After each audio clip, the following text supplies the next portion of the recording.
काल आणि परवाकडे अतिवृष्टी झाली मराठवाड्यात, त्याचा आज पाहणी दौरा आम्ही केला. मी संजय राऊत साहेब, अंबादास दानवेजी, आमचे खासदार देखील तिकडचे, बंडू बॉस आमचे, आणि इथे अष्टीकरजी, आम्ही सगळेच फिरत होतो.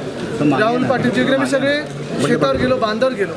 महत्त्वाची गोष्ट हीच आहे की नुकसान खूप झालेलं आहे. अनेक ठिकाणी आपण पाहतोय फळाच्या बागा, खूप मोठं नुकसान झालेलं आहे. प्रत्येक पीक ह्याचं नुकसान झालेलं आणि घरात देखील पाणी गेलं.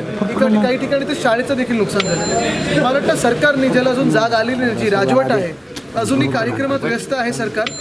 काल माझा दौरा ठरल्यानंतर, जाहीर झाल्यानंतर कुठे ना कुठेतरी त्यांनी सगळीकडे आता हे दिलेत आदेश की लवकरात लवकर हे करा, पाहणी करा, त्याचे पंचनामे करा. अजूनही पंचनामे पूर्ण झालेले नाही आहेत. ई पीक पाहणीचं जे ॲप आहे ते कुठेही चालत नाही आहे. विमा कंपन्यांचे जे हेल्पलाईन आहेत त्या सुरू नाहीत, सतत बिझी येत आहेत.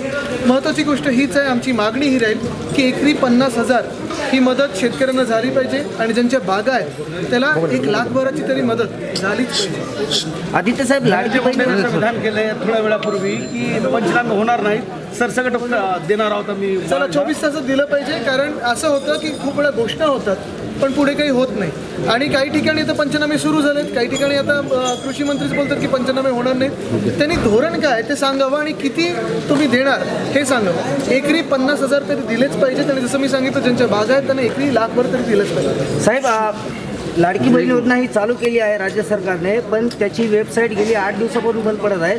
काय सांगायला? नाही, ह्याच्यात नक्की आता कोणाला मिळतंय, काय काय मिळतंय हे देखील ठरवा. कारण आता आपण पाहिलं असेल, कालच एका माणसाने 30 लोकांच्या अकाउंटमधून पैसे टाकले. तर हे सगळे घोळ आणि घोटाळे सुरू झालेले आहेत. कारण सरकार, त्याचं केंद्रबिंदू जे आहे तिथे घोटाळा आहे या सरकारमध्ये. आणि म्हणूनच मी परत एकदा सांगेन की आत्ता जो शेतकरी बांधव त्रस्त आहे, हैराण आहे, त्यांना आधाराची गरज आहे, एक धीर देण्याची गरज आहे. आणि त्यांना एकरी 50,000 रुपये, आणि ज्यांची बाग आहे त्यांना 1,00,000 तरी दिलं पाहिजे. सुप्रीम कोर्टात उद्या होणारी सुनवाई टळली आहे. आता काय ठीक आहे, आता थांबू आम्ही. आता वर्षानुवर्ष ती सवय पडलेली आहे. त्याच्या आधी कदाचित निवडणूक होतील तरी देखील सुप्रीम कोर्टाकडून न्याय मिळेल अशी अपेक्षा, असं म्हणावं लागतंच. अत्याचाराच्या घटना वाढत आहेत, कुठेतरी शक्ती कायदा लवकरात लवकर पारित करावा. शक्ती कायदा आम्ही पारित केला होता, 2021 साली मांडला होता, 2022 साली तो आम्ही मांडून पारित केला होता.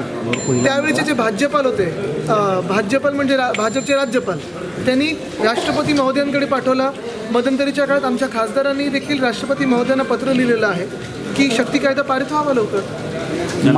आता येणाऱ्या विधानसभा निवडणुकीसाठी मवियाचा मुख्यमंत्री चेहरा कोण राहणार आहे? महाराष्ट्र हिताचा राहील.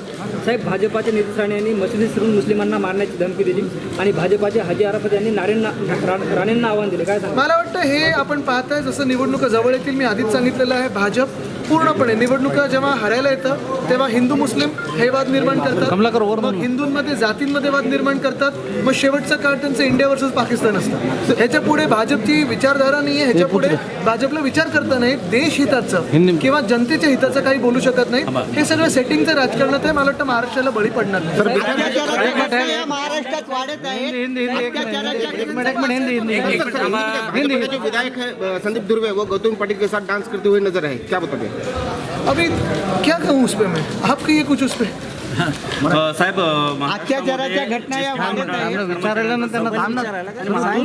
सरकार असताना सुद्धा एसटी महामंडळाच्या कर्मचाऱ्यांचा संबोधन आणि गणवृत्त सदावर्ते यांनी त्याला पाठिंबा दर्शवला होता आणि आता विरोध करतायत. त्यावेळी ज्या भाजपच्या नेत्यांनी रस्त्यावर येऊन त्यांना चाव्या मारल्या होत्या, आग लावण्याचा प्रयत्न केलेला होता, आता ते कुठे आहेत?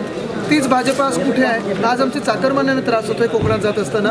एक तर मुंबई गोवा महामार्ग, गडकरी साहेबांनी स्वतःच्या मित्राला तो कॉन्ट्रॅक्ट देऊन 10 वर्ष असाच भयानक ठेवलेला आहे. मुंबई नाशिक महामार्ग असेल, मुंबई अहमदाबाद महामार्ग असेल. एका बाजूला आपण पाहतोय की यूट्यूबवर येतात आणि सांगतात 5 मिनिटात आम्ही 5 किलोमीटर करतो, पण हे रस्ते काही होऊ शकले नाहीत. आणि आता जी भाजप सगळे एस टी कर्मचाऱ्यांना त्यावेळी आपण पाहतो रस्त्यावर आणत होती, आंदोलनात आणत होती, आज भाजप कुठे? साहेब, येणाऱ्या विधानसभा निवडणुकी अनुषंगाने येणाऱ्या विधानसभेबद्दल निवडणुका लागू द्या पहिलं. कारण भाजप निवडणुकच घ्यायला घाबरतं आणि निवडणूक आयोगाला सांगून ठेवले की जोपर्यंत आम्ही सांगत नाही तोपर्यंत निवडणुका घ्यायच्या नाहीत, असं भाजपचं.